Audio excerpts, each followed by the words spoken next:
Miscalculation by Spock in the Road, Part 2. The great hall was buzzing as it always did on holidays. Every meal at Hogwarts was incredible, but the Halloween feast in particular was exceptional. The atmosphere was half of it, floating jack-o'-lanterns, black silk draping the walls, and even a skeleton dressed like Albus Dumbledore seated in the headmaster's chair. Courtesy of some would-be pranksters who'd heard the legends of Fred and George Weasley, no doubt. Hermione had put in several hours of work herself, and yet she found she couldn't quite enjoy it. All she could think about was Riddle and Avery talking, and that book he'd taken from the restricted section. The more she thought about it, the more certain she was that she hadn't imagined him smuggling a book out of the library after all. She had tried and failed to come up with a reason for what she'd seen that didn't involve Riddle having some dark, nefarious plan. She had half expected him not to be at the feast, but no, there he was at the Slytherin table. He was just as magnetically handsome as ever, sitting at the far end of the table with the other seventh years. Specifically, those boys that she had seen with him in the library. They were up to something, and unfortunately, Hermione had to admit that it was the perfect night for it. The moon was full, it was Samhain, and the air itself seemed to shimmer with unspent magic. But yet nothing to go on. A week of observing Riddle and his friends had gotten her no new information, and research on Samhain had yielded minimal results. It might be nothing. A small part of her brain whispered. Maybe they just want to practice a traditional Samhain ritual. They'd have to hide it, since it's technically illegal, but, well, there's nothing actually wrong with it. Nothing truly terrible. But as the evening progressed, she couldn't stop the niggling thought in her mind that something just wasn't right. Not even dessert, little cauldron cakes and traco-tarts and piles of candy, could distract her.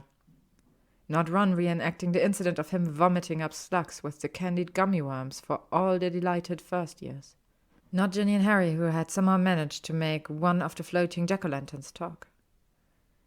Riddle was standing, his little group quickly following suit, and they strode out of the hall together. If Hermione hadn't been watching Riddle, she might not have even noticed that they left. Nobody else seemed to. Without fully realizing what she was doing, Hermione stood abruptly. "Hermione?" Harry asked, a worried crease between his brows. "Just feeling a little sick all of a sudden," she mumbled. "I think I'm going to lie down in the dorms." "Do you want someone to walk with you?" he asked, although Hermione could tell that he was reluctant to leave the festivities. She shook her head. "I'll be fine. See you later." The logical part of her brain was screaming at her that it was stupid to go after Riddle and all of his friends on her own. She should tell Harry and Ron what she was doing, but how could she explain that she had witnessed suspicious behavior and kept it to herself? She wasn't sure why she hadn't told anyone. Probably because she was still trying to convince herself it was nothing. Probably because she knew that Harry and Ron would immediately want her to do something rash just because Riddle and his gang were Slytherins. "But aren't you doing something rash by following them?" She ignored her own thoughts and hurried after them, keeping far enough away that she could only see the tail end of their robes as they turned the corners. It didn't take her long to realize that they were heading out of the castle and onto the grounds, where it would be harder for her to follow them undetected. Not the first time she wished she'd had Harry's invisibility cloak. "Maybe you could have borrowed it if you'd actually told them what you were doing," a snide voice in her head said. She ignored it and cast another disillusionment charm over herself before following them onto the grounds. They were still some distance ahead of her, but the moonlight was bright enough that she could see them. Riddle's tall figure at the head of the group, a shock of platinum hair where Malfoy stood, and two other figures, Avery and Lestrange, if Hermione had to guess. And they were headed into the Forbidden Forest. "I must be suicidal," she thought, hurrying to catch up so that she didn't lose them among the trees. Her own experience with the Forbidden Forest was decidedly unpleasant. They had never found out what was killing unicorns in her first year when she'd gone there for detention, and she was pretty sure that Acromantula colony that she, Ron, and Harry had found in their second year was still there. Not to mention the centaurs weren't too fond of wizards encroaching on their territory, and Hermione wasn't 100% sure that there wasn't a werewolf pack somewhere in there too. Luckily, they didn't go in too deep, just enough that the castle was no longer visible through the trees.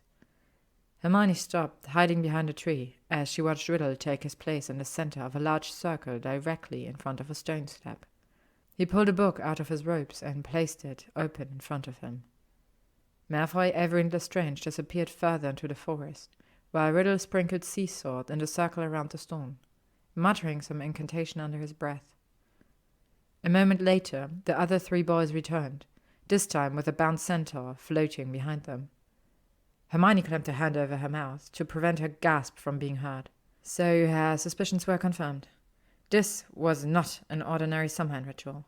The centaur, who was struggling against his binds, was deposited unceremoniously on the stone slab. Malfoy, Avery, and Lestrange were careful to stay outside the ritual circle. Riddle began chanting from the book, but Hermione couldn't hear the words, only the rhythmic quality of them. There was something almost hypnotic about the way Riddle spoke, though perhaps that was in part due to the magic rolling off of him. It made the air heavy, so much so that she could hardly breathe. She knew she should get out of there, leave before she was discovered, but her feet felt rooted to the spot. She wanted to know what he was doing, and the only way to do that was to stay. Riddle drew his wand with elegant movements. He crafted runes in the air. The first, Otilla, looked almost like a crudely drawn fish. It glowed silver, hanging in the air over the centaur's head. Hermione searched her brain for the meaning, certain that it would help her understand what he was doing. Separation or acquisition, her mind supplied, providing an image of her runes textbook. Just as she thought it, the centaur convulsed on the stone slab and screeched horribly. The sound alone made Hermione want to vomit, for it was so clearly the sound of a creature in pain. She wanted nothing more than to stop Riddle, but with his bodyguards she knew she wouldn't be able to get close enough. Dueling wasn't her strength, and against Malfoy, Avery, and Lestrange, she knew she would lose very quickly. Given that she couldn't win, she'd only be revealing herself and making herself a possible target as well. And now that she was seeing just what Riddle was capable of, Hermione was very sure that the last place she wanted to be was on the wrong end of his wand. The next rune appeared, Eva's, in the shape of a sharp M. Transition and movement, Hermione recognized, and she watched as the convulsing stopped. A small orb of light tugged away from the centaur's body, not unlike the glimpse she'd once seen of a Dementor successfully removing the soul from a human body, and drifted towards Riddle with a serenity that was entirely at odds with the whole situation. He separated something from the centaur, Hermione realized, bile rising in her throat. And he's sending it to himself. Her suspicion was confirmed in the next moment when Riddle drew the rune Gebo above the centaur's head. It looked like nothing but a simple X in the air, but Hermione knew what it meant, gift or union. Whatever Riddle had stolen from the centaur, he was now merging it with his own body and magic.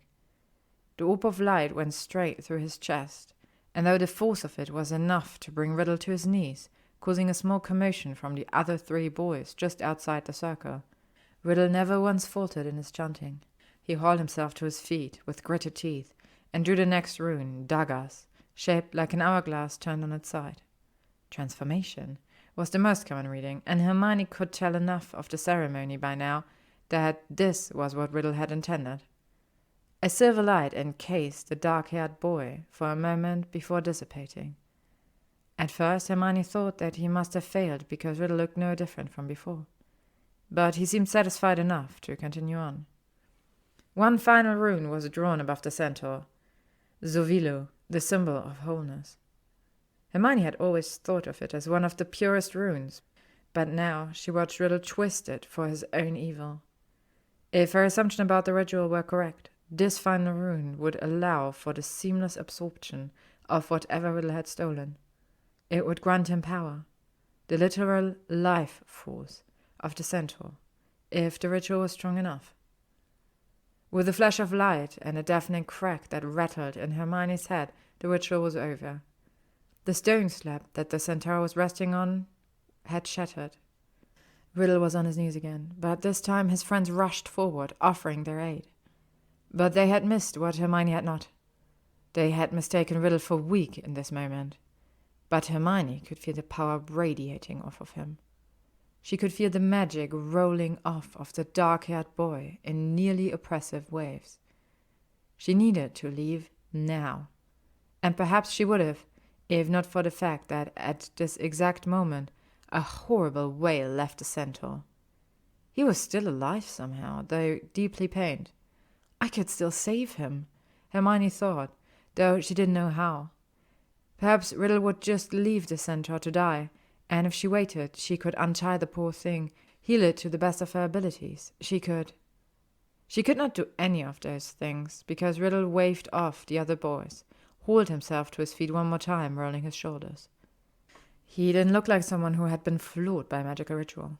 He looked like he had just woken up, well-rested from full 8 hours of sleep.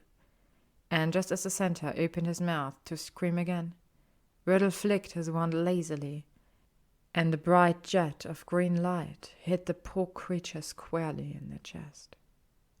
Hermione's stomach dropped, her knees close to buckling beneath her.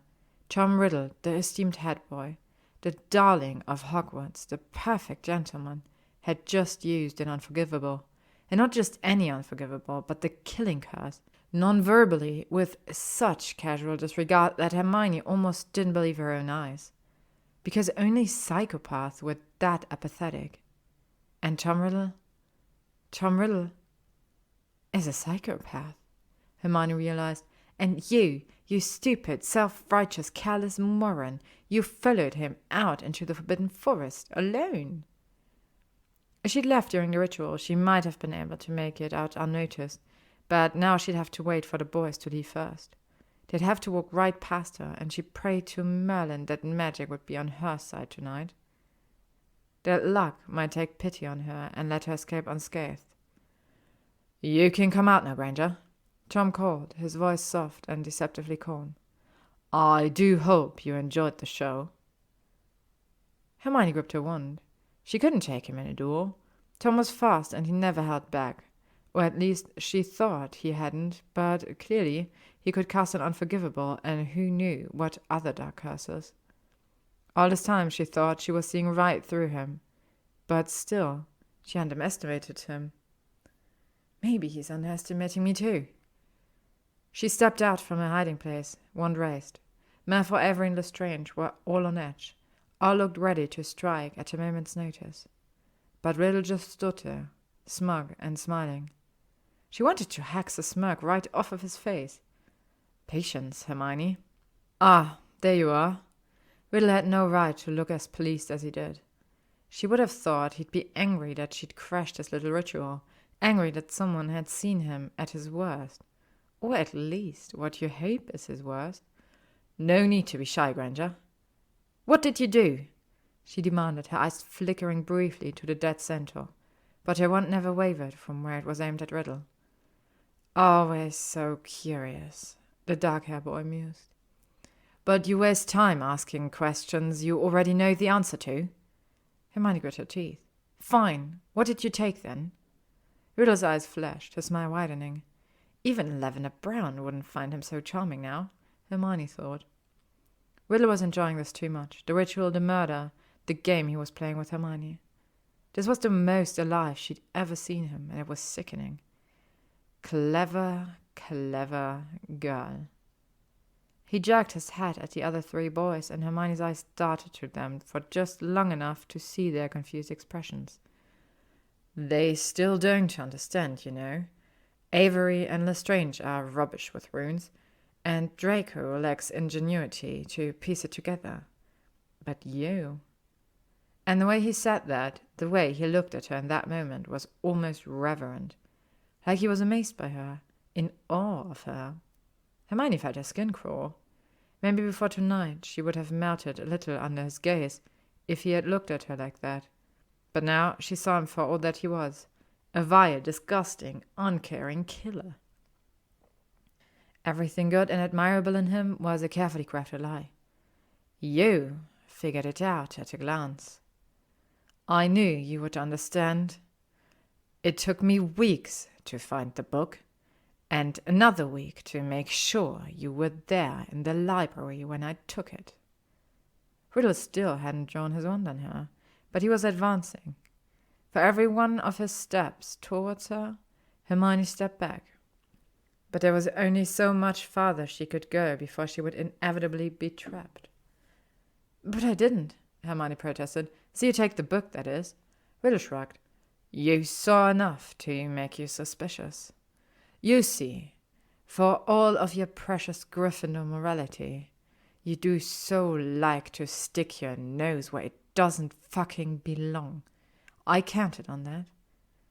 You know, she breathed, the realization of depth of Riddle's manipulations hitting her like a train. You knew I was there in the hallway that night. You're really quite clever, he said, stepping forward again. Hermione's back hit a tree, and she looked around, searching for a way out. But he was too close now. She was trapped. I knew if I let enough slip, you would be watching, waiting. There was less than a foot of distance between them now. It was far too close for Hermione's comfort, and yet Riddle was still leaning in, bracing his arms on the tree behind her, forming a cage around her. Without thinking, she jabbed her wand up, pressing it into the soft of Riddle's neck. And again, he surprised her by laughing. We are not so different, you and I, he said calmly, as if he didn't have a weapon pressed to his throat. His hand reached up, and he lightly trailed a finger down her wand. She could feel the tendrils of his magic reaching out to her. Her own magic almost ached to seek his out in return. That's why I want you. Her eyes went wide, nose involuntarily wrinkling at the thought, as if she would ever willingly let him put his hands on her after what he'd done, what he was capable of, as if she would want him. Riddle rolled his eyes. Not like that, you ridiculous girl. Your mind and your magic are of value to me. That was only slightly comforting. The idea of Riddle wanting her physically was certainly revolting, but admiring her for her mind, for her abilities. What did that say about her? What about her reminded him of himself? She wanted to know so she could purge it from her being. Although, I suppose I can see the appeal, he murmured almost to himself, as he tucked a strand of her wild hair away from her face. Hermione was on the verge of asking him what the hell did he think he was doing, when Riddle suddenly bent down and covered her mouth with his.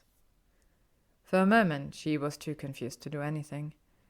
All she could process was that his mouth was warm, his lips soft against hers but demanding.